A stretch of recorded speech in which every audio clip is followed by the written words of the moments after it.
Assalamualaikum warahmatullahi wabarakatuh. Selamat pagi semua. Oke, hari ini kita kembali lagi ke pembelajaran IPS dengan keadaan sehat walafiat. Masih semangat ya semua.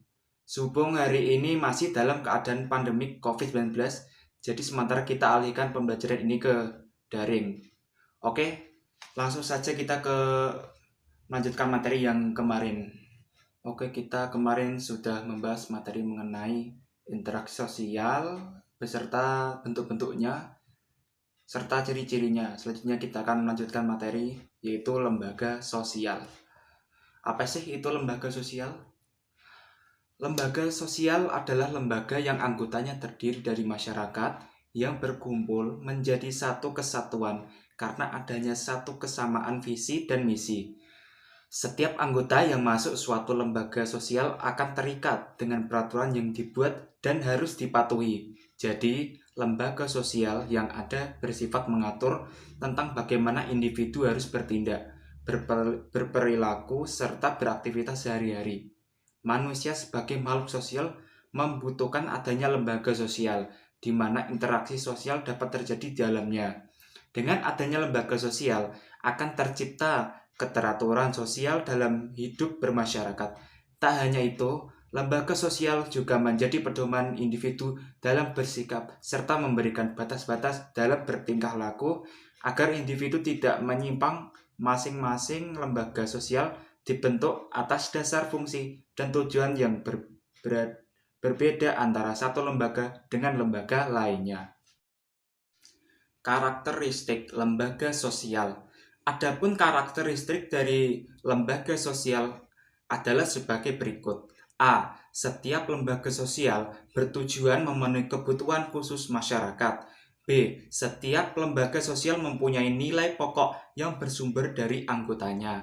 C. Dalam lembaga sosial ada pola-pola perilaku permanen menjadi sebagian tradisi kebudayaan yang ada dan ini disadari anggotanya. Yang D, ada saling ketergantungan antar lembaga sosial di masyarakat. Perubahan lembaga sosial satu berakibat pada perubahan lembaga sosial yang lain. Meskipun antar lembaga sosial saling bergantung, masing-masing lembaga sosial disusun dan diorganisasi secara sempurna di sekitar rangkaian pola, norma, nilai, dan perilaku yang diharapkan. F. Ide-ide lembaga sosial pada umumnya diterima oleh mayoritas anggota masyarakat, terlepas dari turut tidaknya mereka berpartisipasi. G. Suatu lembaga sosial mempunyai bentuk tata krama perilaku. H. Setiap lembaga sosial mempunyai simbol-simbol kebudayaan tertentu. I. Suatu lembaga sosial mempunyai ideologi sebagai dasar atau orientasi kelompoknya. Selanjutnya, ciri-ciri lembaga sosial.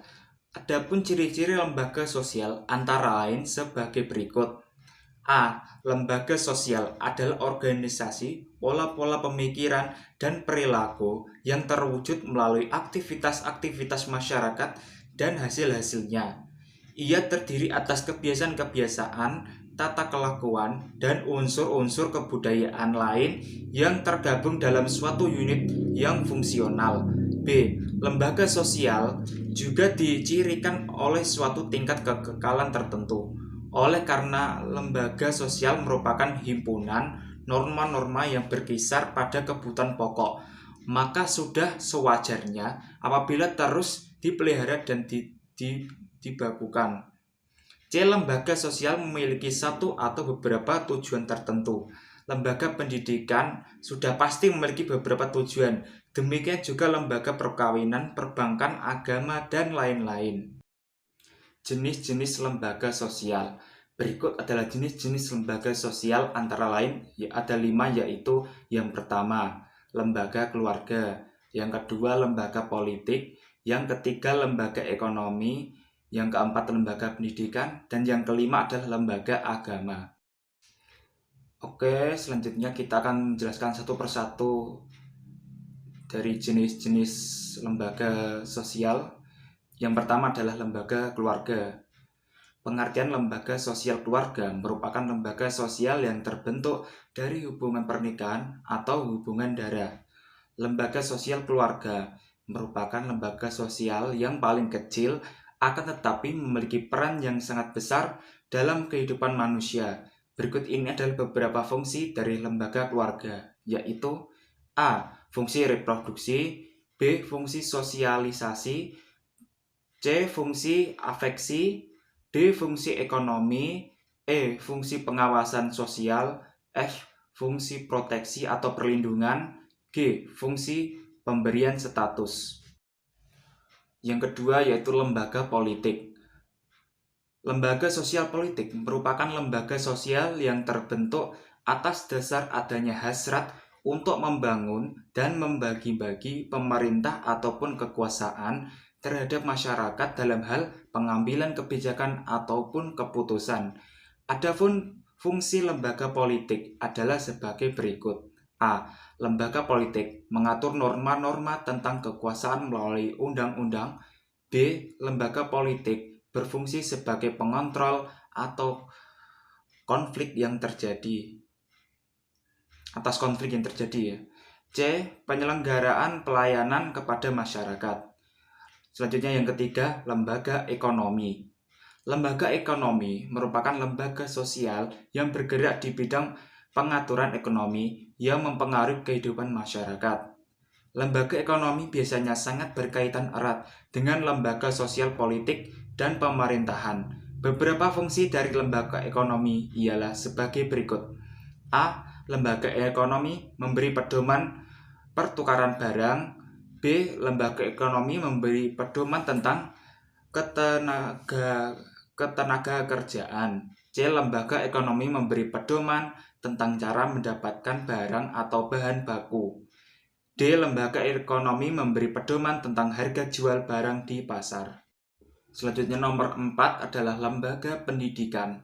Lembaga pendidikan merupakan lembaga sosial yang berperan sebagai lembaga pendidik dan juga pengajar setiap individu yang ada di masyarakat. Lembaga pendidikan biasanya memegang peranan yang sangat penting terhadap tingkat keberhasilan seseorang di masa depannya. Adapun beberapa fungsi lembaga pendidikan ialah sebagai berikut. Ada 4 ya. Yang pertama, pendidikan memberi pengetahuan dan keterampilan. Yang B, mengembangkan potensi yang dimiliki individu demi memenuhi kebutuhan hidupnya. C. Mengembangkan cara berpikir rasional. D. Sarana melestarikan kebudayaan dengan cara mengajarkan dan membiasakan hal-hal berkaitan dengan kebudayaan masyarakat sekitar. Yang kelima, lembaga agama. Lembaga sosial agama merupakan lembaga sosial yang berperan dalam aktivitas pengaturan kehidupan beragama umat manusia ataupun masyarakat. Lembaga agama pada dasarnya memiliki peranan yang sangat besar terhadap pembentukan akhlak dan moral masyarakat. Adapun beberapa fungsi lembaga agama ialah sebagai berikut. A. Sumber pedoman hidup bagi individu maupun kelompok. B. Merupakan tuntutan tentang prinsip benar atau salah untuk menghindari perilaku menyimpang seperti membunuh. C. Pedoman perasaan keyakinan atau confidence. Siapapun yang berbuat baik maka akan mendapat pahala dari Tuhan. D. Pedoman keberadaan atau existence. Keberadaan alam semesta dengan segala isinya termasuk di dalam manusia harus disikapi rasa syukur dan ikhlas. E. Pengungkapan keindahan atau estetika. Manusia yang suka akan keindahan dapat mengekspresikan rasa estetika dengan membangun rumah ibadah dan hal-hal lain berkaitan dengan kepercayaan. Yang F. Memberikan identitas kepada manusia sebagai bagian dari suatu agama, misal sebagai umat Islam, Kristen, Hindu, Buddha, dan Konghucu. Selanjutnya yaitu fungsi-fungsi lembaga sosial. Adapun fungsi dari lembaga sosial diantaranya ialah sebagai berikut. Ada 3 ya. Yang pertama, membuat dan memberikan pedoman kepada masyarakat mengenai bagaimana tata cara dalam berperilaku dalam kehidupan bermasyarakat, khususnya yang berkaitan dengan pemenuhan kebutuhan pokok manusia. Yang kedua, membuat dan memberikan pedoman kepada masyarakat mengenai tata cara pengendalian sosial agar perilaku masyarakat menjadi lebih terkendali. Yang ketiga, bertanggung jawab atas keutuhan dan kesatuan masyarakat. Lembaga sosial juga bertanggung jawab untuk menghimpun dan mempersatukan anggota agar dapat tercipta integrasi sosial dalam masyarakat. Integrasi sosial tersebut ialah merupakan kesepakatan antar kelompok yang berbeda dalam masyarakat. Selanjutnya, syarat-syarat lembaga sosial. Adapun syarat-syarat lembaga sosial diantaranya ialah sebagai berikut. Yang pertama, sebagai suatu lembaga sosial maka harus diterima kehadirannya oleh sebagian besar masyarakat. Yang kedua, lembaga sosial berkaitan erat dengan nilai dan norma di dalam masyarakat, sehingga sebagian besar masyarakat harus menjiwai dan menaati norma yang dibentuk dan diberlakukan oleh lembaga sosial tersebut. Yang ketiga, ketika kehadiran suatu lembaga sosial sudah diterima oleh masyarakat, berarti lembaga sosial tersebut memiliki kewenangan untuk memberikan sanksi kepada setiap anggota masyarakat yang dianggap melanggar norma yang diberlakukan. Yang keempat, memiliki suatu aturan maupun norma tertulis serta dapat hidup dalam ingatan. Yang kelima, aktivitas-aktivitas bersama yang dibentuk oleh suatu lembaga sosial harus memiliki suatu sistem hubungan yang berdasar pada nilai dan norma yang berlaku. Yang keenam, aktivitas-aktivitas bersama harus bertujuan untuk pemenuhan kebutuhan masyarakat, baik secara individu maupun kelompok, yang juga harus disadari dan dipahami oleh masyarakat yang bersangkutan. Yang ketujuh, suatu kelompok sosial harus memiliki peralatan serta perlengkapan. Selanjutnya yaitu pengaruh interaksi sosial terhadap lembaga sosial. Interaksi sosial memiliki pengaruh yang sangat kuat dalam proses pembentukan lembaga sosial. Tidak mungkin sebuah lembaga sosial lahir tanpa didahului adanya interaksi sosial.